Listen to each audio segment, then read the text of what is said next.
Hi guys, I'm Cam, the Boring Fisherman. Welcome back to my channel. I'm outside and I'm working on the boat again.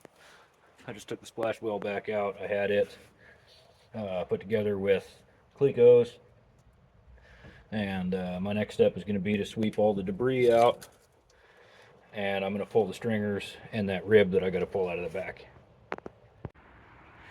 Alright, got it mostly swept out. Nice and sunny today. Kind of chilly though. Well, stringers are drilled out and out of the way, and now that rib clear in the back. I'm going to have to drill it from the outside, which means I got to go underneath with a punch, center punch all the rivets. The rest of this is going to be from the ground. Well, shoved the boat back on the trailer, and these rivets to go all the way across. This is the middle of the boat here, all the way to the other side. This double row, including these that go through this chine here, I have to remove to get that rib out, because right on the other side here there is a corrosion hole that is under that rib that I got to fix. So let me get going.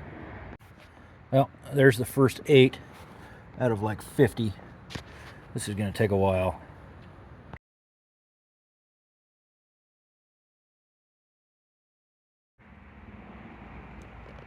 Well, we got that rib out.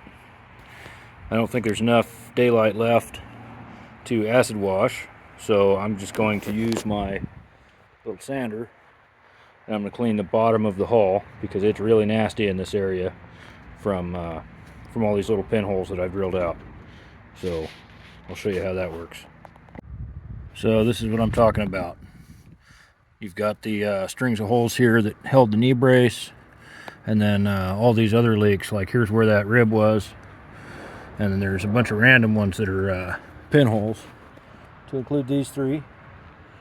And I want to say there's a pretty good gouge up here. I'm going to have to put a patch on.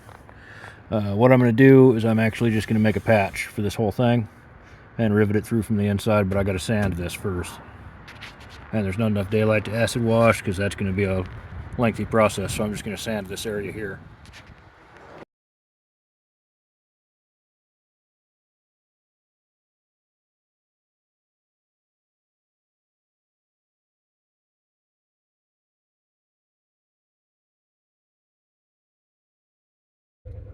Alright guys, it's the next day. I'm damn it, moving the boat from where the storage lot is here at the house to my house to keep working on it today. Kind of a pain in the butt because it's a really narrow road with a bunch of potholes, but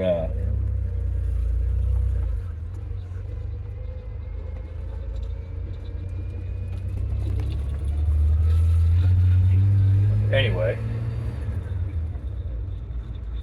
I'm gonna do my acid wash this morning here at the house. I've got a bottle of Starbright aluminum brightener. That's the acid that I'm using to neutralize the corrosion, and I've got it diluted 25%, and I'm gonna do the inside transom skin and a few other little places there close to the back where all that corrosion is, to get all that neutralized. Here I am, I'm pulling into my yard now. Pulling way up in my yard so that the boat's gonna drain. There we go. So anyway,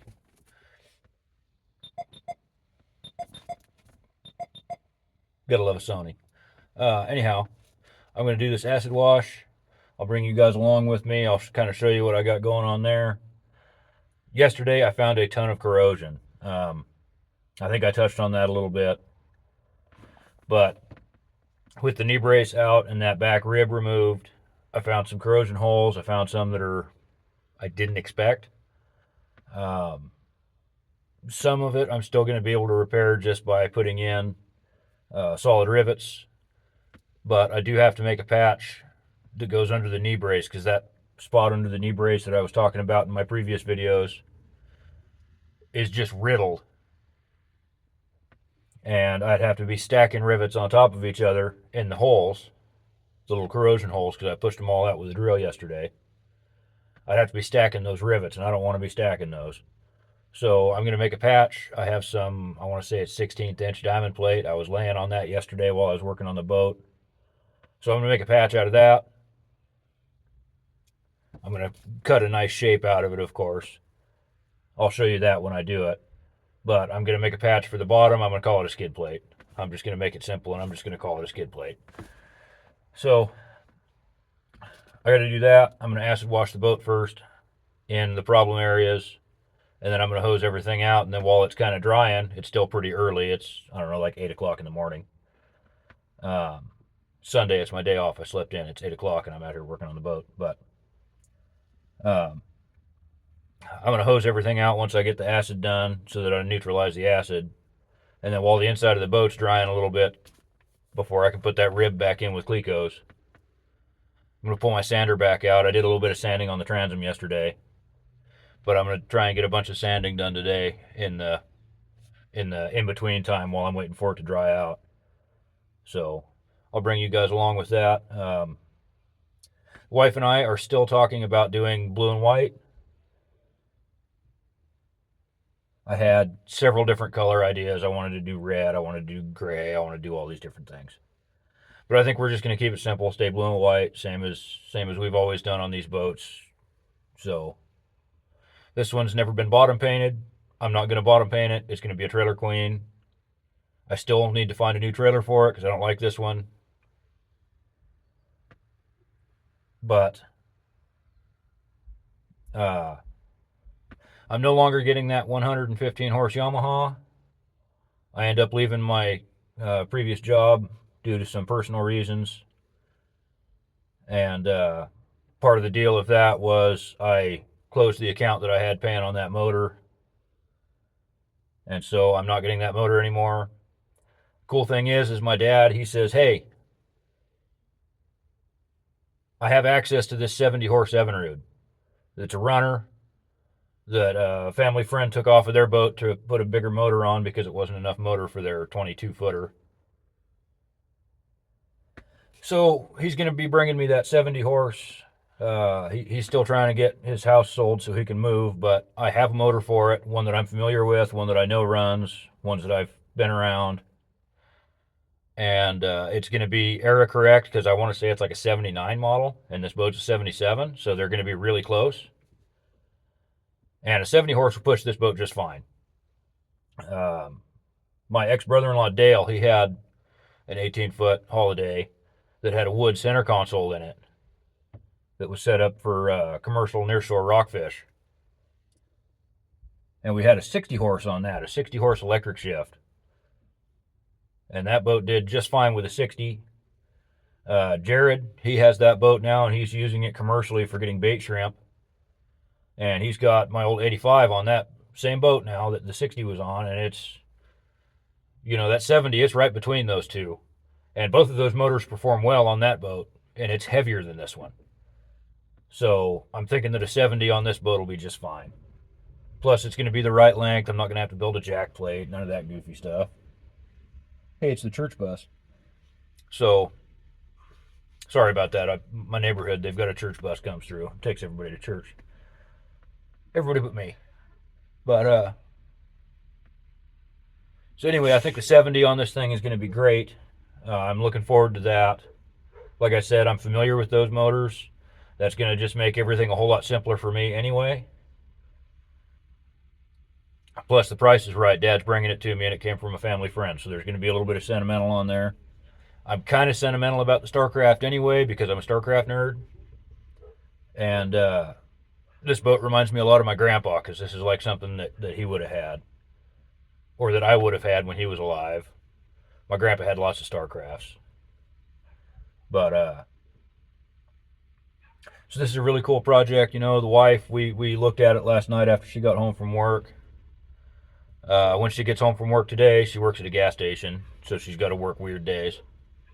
But she's going to help me put a tarp over it to keep the leaves and debris and stuff out after we acid wash it and the stray cats in the neighborhood, so that I don't end up having to go backwards on work after this. So that's going to be pretty cool.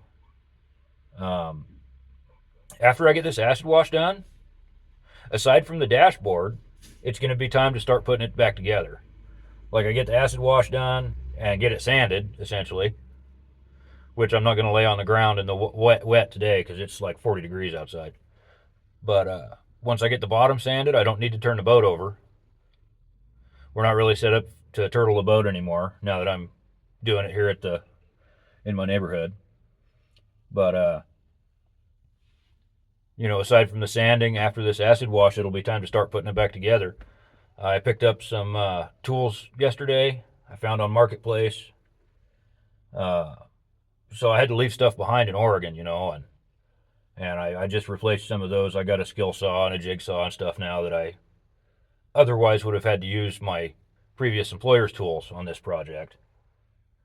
But that's fine. I'm getting back together with it, so I'm just happy I found the motivation to get back to this project, and I know a bunch of you guys have been asking me about it for a while. So I'm putting together a video. This is my first weekend in months working on this boat, aside from just having it over there in the storage yard. So I won't keep boring you anymore. Next time you see me, I'll be acid washing.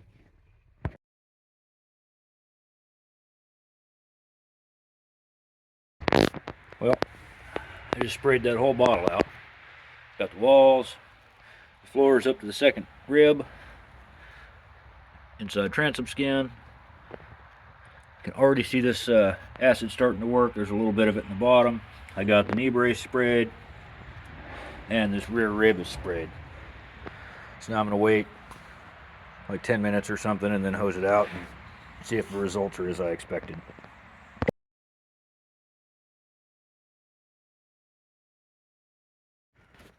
Well, that's 3 of these little sprayers at 25%. Got the whole inside of the hull. I know I'm in it. It's a good thing I'm in disposable shoes. But now I'm just letting it sit for a little bit. You can already see it starting to turn that shiny white back here where I first started. I think this is working out. Getting a good rinse out on it now. My goodness, it got a whole lot brighter and cleaner in here. And this Star Bright is neutralizing the corrosion. So this is pretty awesome. It's nice and bright back here, for sure.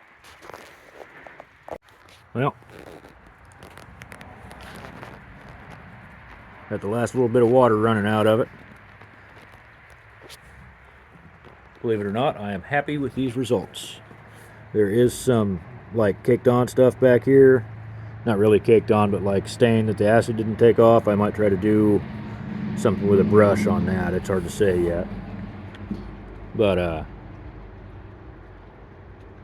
yep, that's where I'm at. I'm gonna let this dry out for a while, then I'm gonna stick that rib back in with some Clecos and that knee brace. Hold them in with the Clecos. And then I'm going to go ahead and start sanding the outside while I'm waiting for it to finish drip drying. There's that stern that I feathered in yesterday. And it's dribbling water, so I'll keep you posted.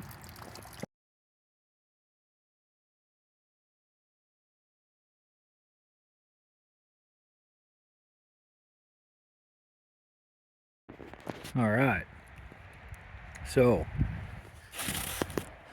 this little Makita, this is not the first boat I've sanded with it. I just used some 80 grit to knock the high spots off and kind of blend everything in smooth. The paint I'm going to use is going to fill whatever's left. But there's no more blue stripe, no more numbers, nothing on this side left. I got to do the other side, the top side, the bottom, but I'm going to take a break, go find something to eat.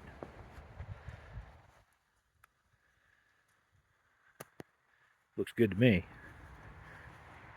Anyway, this side is the side that the guy used the high fill primer on, so it's going to be a little different. I don't know how bad it's going to be to deal with, but we're getting there.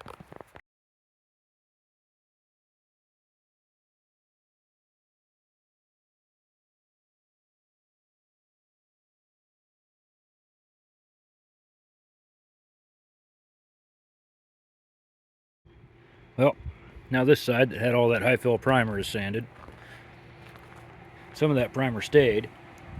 It's kind of cool having it in there, because a little bit of it I didn't have to sand as much. But this side's sanded now. My next thing is this. I've got the knee brace and the rib sitting in here, but I'm going to clean that up with my sander and the bottom of that rib, and then same thing here. And then I'll get these stuck back with a Cleco and start putting my junk away. Well, I got that cleaned up with the sander. It's definitely nicer, better. I don't think I could have put it back together all dirty like that. And I got the bottom sides of this cleaned up. I'm just going to stick it back together with some Clecos for now, so I can start cleaning up. If you're not familiar with Clecos,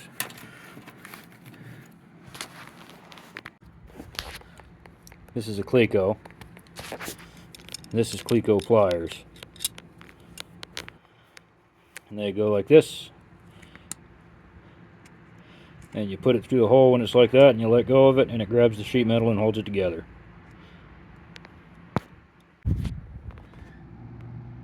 So you can see I don't have them in every single hole, but I have them in about every other or every skip two, and that just holds these pieces together, holds them nice and rigid.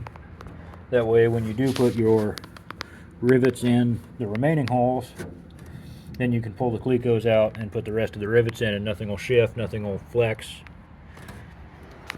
and by the time it's done it'll look like nothing ever happened.